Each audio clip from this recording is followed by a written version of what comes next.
Samuel, good evening. I hope you slept well. Like the dead, as they say. I was hoping to save you some breakfast, but I've already sent them on their way. Oh, that's all right. Still pretty full from last night. Them goth types were practically throwing themselves at me. I am not surprised. Perhaps I should be concerned that some of my guests will follow you home. Just a smidge. Well, gosh, if I still had mortal circulation, I'd be blushing. Why are you so embarrassed, Samuel? Ah, hell. Guess we should just save it for therapy, huh? We're gonna get started now? If you like. Why not? I'm eager to get going. Let loose, Doc. Very well. Let's start with the first question any therapist asks then. What brought you to me? Why is becoming a therapist so important to you? Well, gosh, I remember what it was like. Being all angry, hungry, and scared all the time. It ain't no way to live. When I see vampires acting the way I used to, I just need to show them there's more to unlife. And why is that up to you? You, of all people, know how lost our kind can be. Preying on the weak, dating mortal high schoolers. I get it. I've got to make them see. He ran in with Angelus, didn't he? That is a lot of responsibility to place on yourself. You got a funny look in your eye. Am I doing one of them distortion things? You are most perceptive. Yes. Perhaps you can tell me what it is. When you say you are here to make vampires see the world differently, in what way are you distorting reality? Control fallacy? They believes yes, he can make this happen. I can't assume I'll be able to help other vampires the way I was helped. Very good, Samuel. Control fallacies are hard to avoid when one feels strongly about something. Your fate is not to transform every vampire you ever meet, even those who are your clients. You will do what you can do, and that is enough. But I am eager to learn how you developed this desire to help our king find a different way of thinking. Well, like I told you when I first female-ed you, I was a real nasty son of a bitch when I first became a vampire. When I look back and see what a no-account piece of shit I was, I ain't nothing but embarrassed. It all seems pretty stupid to me now. Here we are living forever and all we can do is kill? That's the dumbest thing I ever did here. I am going to stop you for a moment. Stupid, no-account piece of shit, nasty son of a bitch, dumbest... Ablin. Do you hear the way you are talking about yourself? With respect, sir, I earned all them names. I killed women and children. Half the ghost towns out west are my doing. I didn't think of nobody but myself. Pretend you are my therapist. If I sat here and called myself a no-account piece of shit, what would you tell me? I'd say you were doing some labeling. And I guess I'd tell you to look at yourself a little more kindly. Extend the same compassion to yourself then, Sam. How are you to move on from being a nasty son of a bitch if you are labeling yourself? If you wish to be a guide to other vampires, you must start with compassion for them and for yourself. So, now that you've gotten all that horrible name-calling out of the way, please tell me, how did you find your sense of purpose? Well, I was on the run, you see. The Wild West was ending and the Pinkertons were starting to get the better of my gang. I went into hiding and found a strange group of folks out in the country. They knew I was an outlaw right away, but they didn't judge me for it. They didn't even care that I was a vampire. They welcomed me like a friend, even shared their blood with me. They taught me how to appreciate the beauty of the night, and I started seeing things I'd never noticed before. They taught me my letters, philosophy, and how to question things instead of being scared of them. I think about them every day of my own life. They somehow freed themselves of all the judgments of the time and were better off for it. These must have been the 19th century American transcendentalists, yes? Yes, sir. I'm glad I died when I did, because their like just don't exist no more. Once my community died out, I started walking. That was something else they taught me how to do. There ain't nothing like having a walk and a think. I walked in nature for about 90 years, and just took in all the grace and beauty of my country. I guess I was kind of selfish, though. I should have been helping other vampires the way the Transcendentalists helped me. Why? Why waste 90 years walking when I should have been helping others? Seems pretty obvious to me. I could have done a lot of good in that time. But your should turns that which you could find fulfilling into a duty. You create Control fallacy? Intrinsic motive. Should statements are another cognitive distortion. Something Oh, something new. Yeah. Nature asks Oh, there's room for one more. Even if your should comes from a place of good, it creates undue pressure. And what do we do once we are pressured? We We resent the shoots. We procrastinate. And as you know, we have a lot of time to procrastinate. You got that right. Excuse me? Today what you can do next century. Exactly. Should statements remove the intrinsic joy from that which you find fulfilling? Hold on though. Ain't there some things we really should do? Of course, there are things we must do, but nature herself tells us what they are. We invent the rest. Here, let me give you an exercise. Listen closely. See whether you can find the should statement that is a distortion. I should go to the... I was get on the treadmill. You know what they say. If you have bad fangs, you get bad blood. I should drink blood today. I should take my blood partner Crimson out on a date. I should be wary of sexually transmitted diseases. Did you miss my should statement? Let's try again. I think it's the first one. The vampire dentist. You know what they say. If you have bad fangs, you get bad blood. That's the one. No one should go to a dentist. Goddamn butchers. That is not true. We have to go to the dentist. Our teeth are important to us. How long has it been since you've seen a dentist, Samuel? No, not since the Civil War, and I'd rather keep it that way. We'll talk about that in another session. I have all my wooden fittings and I ain't gonna trade them in. Today. Okay. I should take my blood partner Crimson out on a date. I should be wary of sexually transmitted diseases. Did you miss my should statement? Let's try again. I should go to the This vampire one's the dentist. more difficult. Yeah. I should drink blood today. Let me try this one. Well, Nope, not guess that if one. you don't want to drink blood, you don't have to. But I'll die if I don't. Permanently. So I guess you should drink blood. Try again. I should take my blood partner Crimson out on a date. Saying you should take Crimson out on a date is a should statement. You've turned something you want to do into something you have to do. That's right, Samuel. You know, I couldn't be more pleased with you. Your time in nature was clearly well spent. Well, thanks, I suppose. But if you don't mind my saying so, I hope you're treating that mortal lady right. Thank you. Please, ask her yourself. I imagine she would share her blood with you. You look like her type. Hold on. I've only been in Europe for a couple of days. I ain't gonna go after my teacher's girlfriend. She does what she wishes, and that is why I chose her as my blood partner. Samuel, even if it beats no longer, you have a good heart. I think you will be an excellent therapist. So far, that good heart of mine hasn't amounted to much, but I'm willing to give it my best shot. You are uncomfortable with praise, aren't you, Samuel? Every time I say something positive, you find a way to negate it. I just don't think I should be doing any bragging. I spent my first 50 years killing, spent the next 90 walking in the woods. I've tried to walk a better path since then, but I ain't... But those 90 years with development time. I did not say you were. Having met several so-called saints, I can attest that none of them were either. I understand your discomfort, Sam. I, too, have done terrible things that I cannot erase. But is erasing the good I have done worthwhile? Well, I guess when you put it like that, it sounds kind of silly. It's another cognitive distortion, one that mortal psychologists call disqualifying the positive. I understand that the actions of your past are difficult to bear, but what we are here to do is accept reality, with both its positive and negative aspects. I am not saying that you should disqualify your negative actions, but merely note when you disqualify the positive ones. Let us try an exercise. See whether you can challenge me when I disqualify my positive deeds. I am Andromakhos, one of the most powerful vampires alive. Before I became the vampire I am now, I did exceptionally terrible things. I have defiled the innocent. I have killed countless people. The good I now do pales in comparison to the evil. There we go. There we are.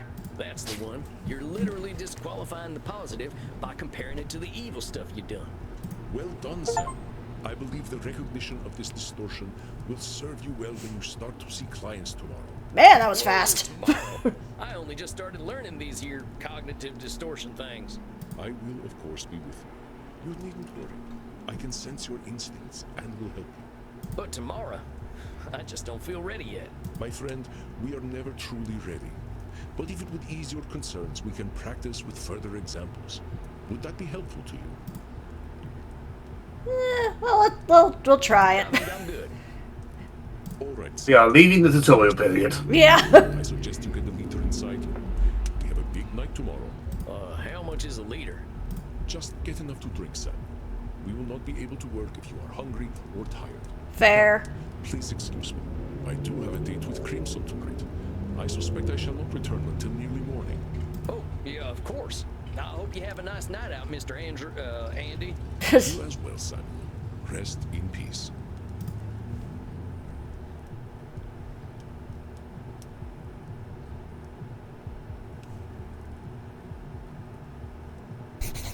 Ah, Samuel, glad to see you are awake. Your first client is on his way. Oh my. What, already? Look, Mr. Andy, sir, are you sure I'm ready for this? These are people's brains I'm messing with. Fear not, my friend. You are a powerful vampire in your And own it turns right. out our first client's a zombie and his brain's exposed. All you need to Oh, do I'm is sorry, listen, Jon. and I know the truth Your will reveal morning itself. one. Shucks, wish I had your confidence. Well, to a limited extent, I can see the future. If you are about to misinterpret the client's distortions, I will set you back on the right path. You can see the future. I can see the future. It's not that impressive, really. You start to see the patterns after 1,000 years or so. Urgh.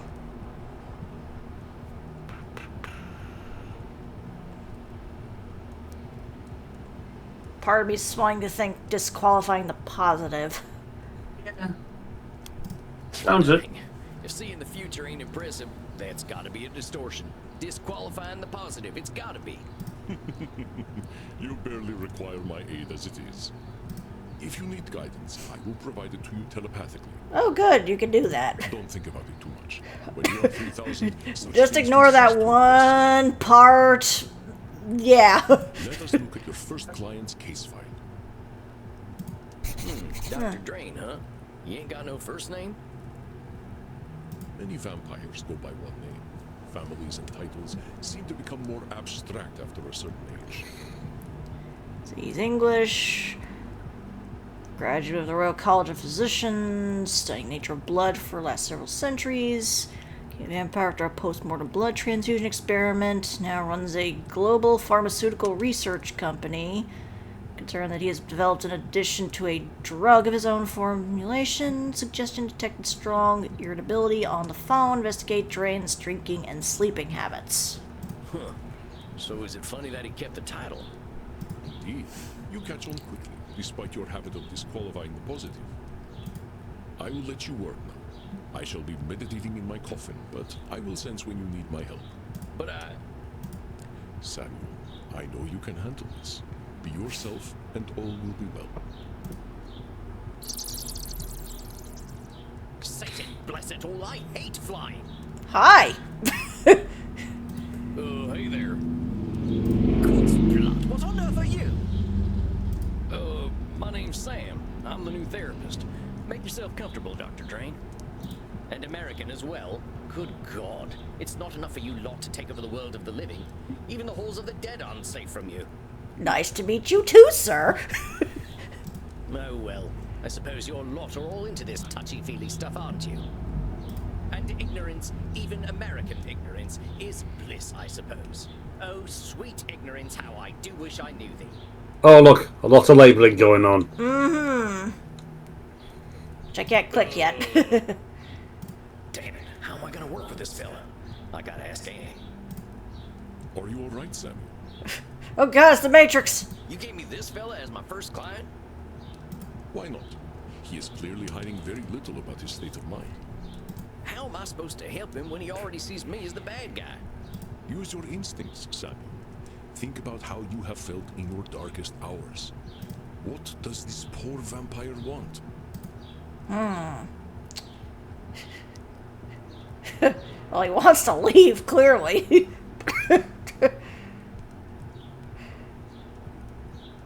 You have to get a lot of complaining going on. Yeah.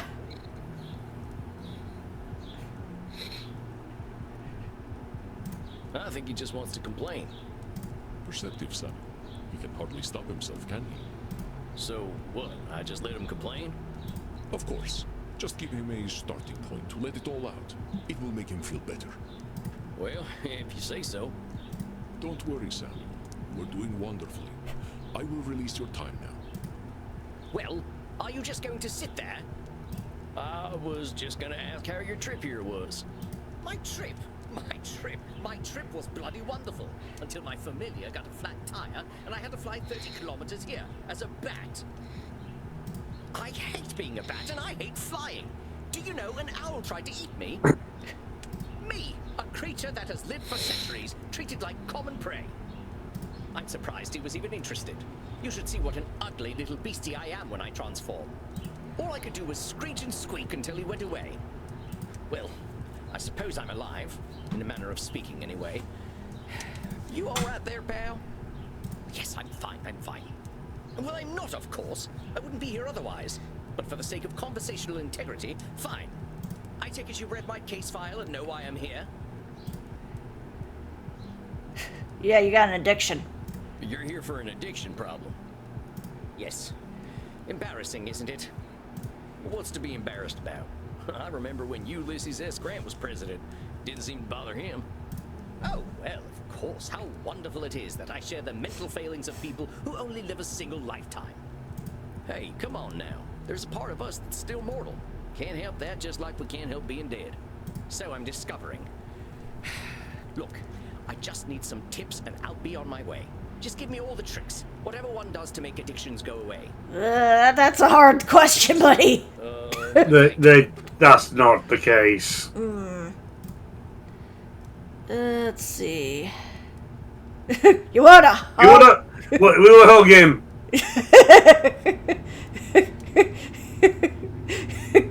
hug bees? Would you like a hug? I can't think of anything I'd enjoy less. I'm not a hugger, if that wasn't patently obvious. And not to give offense, but I fear I might end up with fleas. Hey. Hey, come on. Why do you think we're suggesting? Any passengers right now? Well, I'm entirely sure I'm not fond of parasites. What are you fond of, Drain? You are a parasite. Okay, fine. There's no easy solutions. Partner, there ain't no tips that'll magically cure you. But I'm here to listen. You know, I never in my life thought anyone would ever call me partner. Like partner, but not with a T. And I know how you English love your tea. Thank goodness we can still process tea. We cannot live on blood alone. I appreciate the concern, though. I must admit, I rather saw myself above this whole addiction thing. Tell you what, let's not worry about being above or below anything. You're here now, so let's see what we can do. What exactly are you addicted to? It's a form of plasma, a catalytic compound of my own design, a necessary component of my own scientific goals. You're losing me. Well, let me try to make it simple. I have been able to replicate and even alter the molecular patterns that vampiric erythrocyte surface receptors receive. Our unique physiology gives us an increased ligand affinity, which is how we are able to process blood the way that we do. I can extend this receptivity and thus achieve my true goal: synthetic blood, freedom from the hunger that plagues us, and hope for all humanity.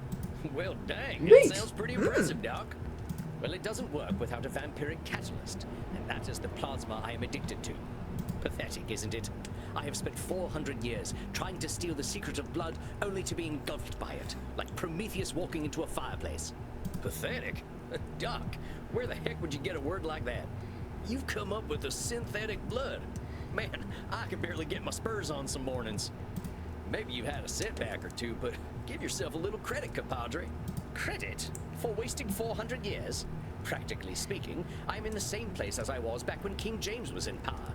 Only now I have a drug problem. Perhaps I must face facts. My professor was right. Nothing we ever do will make a damned bit of difference. Samuel, listen. Just go on. Do you recognize his patterns of thought? Disqualifying the positive. Yep. There's some distortions in there, ain't there? I knew you would sense them. Invite him to talk more about this failure of his. I'll do my best. Now, hold on just a minute there, cowpoke. I've heard you talk a lot about failure, but it sure sounds to me like you ain't thinking clearly if you think you're a failure. I am a realist, that's all. Look at me. 400 years of study and still dabbling with leukocytes. I'm saying I am surely the oldest, most well-studied doctor in the world. I should have achieved more than this. That's lateral thinking. It's all my fault, really. I cannot seem to motivate my scientists to reach the necessary level of dedication. It's always shocking to me how little urgency mortals have around death. Now that I'm addicted to my own drug, I have joined the ranks of mortal celebrities in my utter irrelevance. Come on, Sam, there's some distortions in that whole speech you missed, you dang fool. Oh, tarnation, now I'm labeling. Hey, Cowpoke, you mind repeating all that stuff you just said? I most certainly do mind, but very well. Look at me. 400 years of study and still dabbling with leukocytes. What's wrong?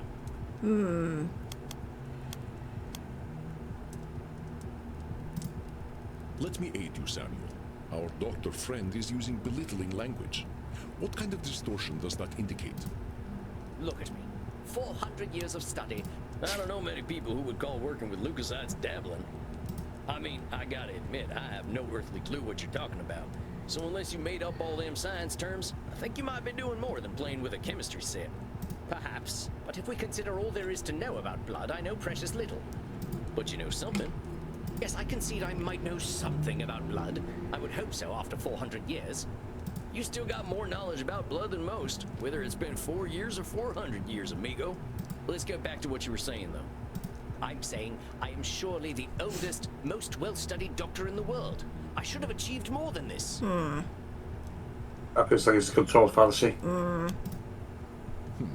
Oh, come on! Dr. Drain that he needed to do so much. I'm saying I am surely the oldest, most well-studied doctor in the world. I should have achieved more than this. Should. Well, who said you should have achieved more? Isn't it obvious? I should have something to show for 400 years of work. And what happens if you don't? Absolutely nothing at all. Well, that's my point. That is not as encouraging as you think it is. Ain't meant to be encouraging, just showing you a little reality. Well, it's all my fault, really. I cannot seem to motivate my scientists to reach the necessary level of dedication. It's always shocking to me how little urgency mortals have around death. That's the control fallacy? So it's all Yep. your fault that you haven't come up with the perfect synthetic blood. It can't be anyone else's fault. Only I have the skill, the knowledge, and the experience. Pardon me for saying so, Doc, but it sounds like what you're doing is pretty dang complicated. It sounds to me like you're some kind of god if you expect control over life itself. Please, I'm a scientist, not a spiritualist. It is not control I seek, but understanding. And are you ever gonna have perfect understanding? No, of course not. I'm not a wizard. So how about not putting saving the world on one person, Doc? That is a simplification, but I take your point. As I was saying, now that I'm addicted to my own drug, I have joined the ranks of mortal celebrities in my utter irrelevance. That's either labeling or Nosferatu thinking. Yeah, because those are the only ones we have left at this point. Now, why would you go and label yourself irrelevant? What else do you call the man who has nothing to show after 400 years? I reckon I'd call him by his given name. Slapping a label on yourself don't do nothing but weigh you down. Oh, well played, Cowpoke. Perhaps I am being a little dramatic. Yes, I'm aware that in reality progress has been made, enough to get to this point. But I didn't come here to ask for a pat on the back and to be told I'm a good boy. That ain't my department, but I hear they do some of that stuff downstairs. Yes, yes, we all know very well that the Continentals are more sexually liberated than we are. But as I say, I don't want all this therapy stuff. I just want to stop using this damn drug. So what's so good about this stuff anyway? Why do you like it? I'm not certain. I don't remember what happens after I take it, but I wake up feeling, how do I put this, alive. Well, that don't sound so bad. A good nap can make me feel like a new man. I'm not talking about feeling refreshed. I mean I feel alive. As if I'm someone else. Someone who lives. And I wake up and find, oh gracious me, I am not depressed. You mean to tell me that you're going to sleep depressed every night? Oh, nothing of the sort. Oh well, I'm glad to hear that. You are assuming that I can simply go to sleep and my global scientific enterprise will run itself. Oh wait just a gosh darn minute. You're telling me you don't sleep? Yes, it's not as though we can get much deader already, and I have work to do. So you're not sleeping, and you're always depressed. I think we're starting to get somewhere. Oh, don't be such a bumpkin. If you are a sapient individual, aware of the world around you, depression is the only sensible reaction. It has nothing to do with sleep. Depressed little nation. Come on now, it's a big world out there, and different things are depressing to different people. Everyone reacts to things differently. Ain't it true that a sensible person, as you call them, might even be a different degree of depressed? Very well, I suppose I might have been using a bit of mild hyperbole. Mild is putting it mildly, buckaroo. Buckaroo? Now I'm even more depressed. Sweet. I didn't come here to be a whiner. Oh, boo-hoo, life is hard. Yes, we all know it's hard.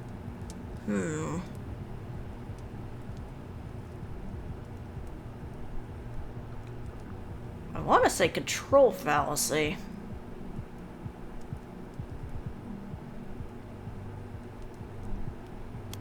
Nope. Okay. Dr. Drain is calling himself a whiner for being sad. Labeling. He's trying Okay. to bully himself into being happy. He has clearly met with minimal success. Regardless, I didn't come here to be... Now, why'd you say coming and talking to me makes you a whiner? Is that not what I currently am? Sounds to me like you're expressing yourself. Whiner is the word you used. Yeah, if you want to call it whining, that's up to you. That's entirely your label. Oh, very well, call it moaning or whinging if you prefer. Still labeling. Moaning, whinging, belly aching, still all just labels. I don't believe I shall be using the term belly aching in any case. But as I was saying, in the moments I wake up, I feel free. I suppose it must be what being an ignoramus feels like. So you're telling me you feel good when you wake up, and then you call yourself an ignoramus. Before you even get a chance to reflect on feeling good, you're insulting yourself. That's what I like to call disqualifying the positive. I'm simply stating facts. Stating facts shouldn't impede an argument. What good is that fact doing anyone? It's about as useful as an empty holster. Lest I somehow forget that you are a cowboy. The game is reminding you every step of the way. About this drug, though. Oh, very well. I suppose I might be discounting my experience. I don't know how to say this, amigo. You really don't like letting yourself be happy. Honestly, I'm failing to see the problem with taking this stuff. Seems like it's making you get the... Don't encourage an addiction. What's the problem? First of all, I do not need to rest. And partaking of this plasma does have downsides. What kind of downsides? I do not know what happens when I partake of the substance. However, when I wake up, I feel refreshed. But I also smell of blood and sex. Once I even woke up wearing a football jersey. It was most... Oh God. I guess you must be having some kind of good time. That is not my idea of a good time. I'm Dr. Drain. I am intelligent and worldly, not some ill-bred monster. I don't go gallivanting into godforsaken places to engage in... I could name a football team, but I suspect no matter who I name, someone's going to have opinions about it. No, the worst one. He was wearing a Dallas Cowboys jersey. Sounds to me like you're real good at denying yourself things. Well, I should... Oh my God. American football. You know, Doc, a wise old vampire recently told me something I'm about to tell you. You keep talking about the things you should be doing. You, compadre, are shoulding all over yourself. Oh, well, that is vivid, isn't it? Now add incontinence to my already considerable list of... Not shitting, you idiot. I'm being serious. I'm listening to you tell me I should be doing this, and I shouldn't be doing that. But who gave you all them shoulds and shouldn'ts? I don't know. It shouldn't matter, should it? I've been dead for over 400 years. It's the oldest stuff that sticks with us, amigo. We all got traumas. Heck, we're dead men. That's traumatic no matter what. What we gotta start with is you. You've been through a lot. Don't rope yourself up so tight. Listen, we're doing good work already, I know it. Now, let's not push too hard. I would really like you to think about where all them shoulds are coming from before we meet again. And be good to yourself, all right, partner? Don't feel like you gotta go cold turkey on that plasma stuff. Yes, well, all the same, I'd rather not do it at all. Is that actually gonna happen, though? It might. You're dipping into it tonight, aren't you? I was thinking about it. All right, partner. Just give yourself a little compassion. That's all I'm asking. I'll admit, you've given me some things to think about. Not pleasant ones, mind. You can handle it, partner. You're way smarter than I am. Yes, well, that is certainly true. Very well. I shall do some reflecting, inasmuch as our kind can reflect. I shall see you in precisely 4 weeks, then. Farewell, Sam. Masterfully done, Sam. I knew you would do well, but that doesn't make me any less pleased. Well, that was a hell of a rush. That fella's holding on tighter than a holster to a gunslinger's hip. We get it, you're a cowboy. It felt real good to help him look at himself a little more kindly. Good, Sam. Treasure this feeling. But also rest. Go downstairs, get something to drink, relax in your coffin. Next week you shall see a new client. I think they will be an interesting challenge for you. I bid you good evening, Samuel. Rest in peace. You too, Andy. Well, I guess it's time I got me some grub. Where's my can of beans? Well, that's it, I guess. My first client. Can't believe I'm doing this therapy stuff already. Sure could use a drink. I'll check in with Crimson. Well, if it isn't Yosemite Sam, how you doing tonight, partner? I'm better already, hearing from someone from the States who knows the lingo. I'm not from any states, cowpoke. District of Columbia girl here. I figured you must have been coastal. You sound a little more, polished than I do. You should hear my German. Maybe some other time. My brain's full tonight. I had my first therapy session with a real client. Oh, yeah? How do you think it went? I think it went pretty decently. I reckon it was a bullseye on my end. I also think she's still past the therapy session bit. Got to back ourselves if we say things that are not kind to ourselves. Yeah. I'm glad to hear it. Someone has got to sort these vamps out. They know how to hold on to their problems. Yeah, we gotta keep those vamps from being ire. Once people hit 70, they get pretty dang set in their ways. You know Andy still uses a typewriter? I can't get that gorgeous man to see the light. Keep it up, cowboy. You're a breath of fresh air for these ancient ones. Anyone ever tell you you're wise beyond your years, Crimson? You must have had some life. I mean, the tattoos kind of tell a story. Exactly as wise as my years. How old do you think I am, cowboy? I'm gonna go for the final one. Don't Yeah. fall for the trap. Yeah. Don't fall for it. Nope. You know you never guess a woman's age. I'm gonna do the gentlemanly thing and not hazard a guess. You would have gotten it wrong anyway. I'm 50 years young. Ha! 50. I died around that age and I look like She's been living well. But you're Yeah. a vampire. Like I told you, I'm Andy's blood partner. He shares his blood with me too. Just Ah. That explains it. I've been 30 for a good while now. But you ain't joining our team? Sounds like a story. Not for tonight, buckaroo. I bet you're thirsty after a big night. Andy told me to give this to you. Oh yeah? What is it? We had a group of Americans come in last week who donated their blood. Andy can't stand the stuff. He says the blood glucose levels are too high, but he thought you'd appreciate it. Oh, it ain't so bad. I gotta ask though, what does Andy's blood taste like? To me, it tastes like life itself, cowboy. I ain't sure I understand. Never you mind. Look, Tex, I've got some customers to serve, so go enjoy your juice, okay? Oh, of course. I'm keen to get some rest anyway. You have yourself a fine night, Crimson.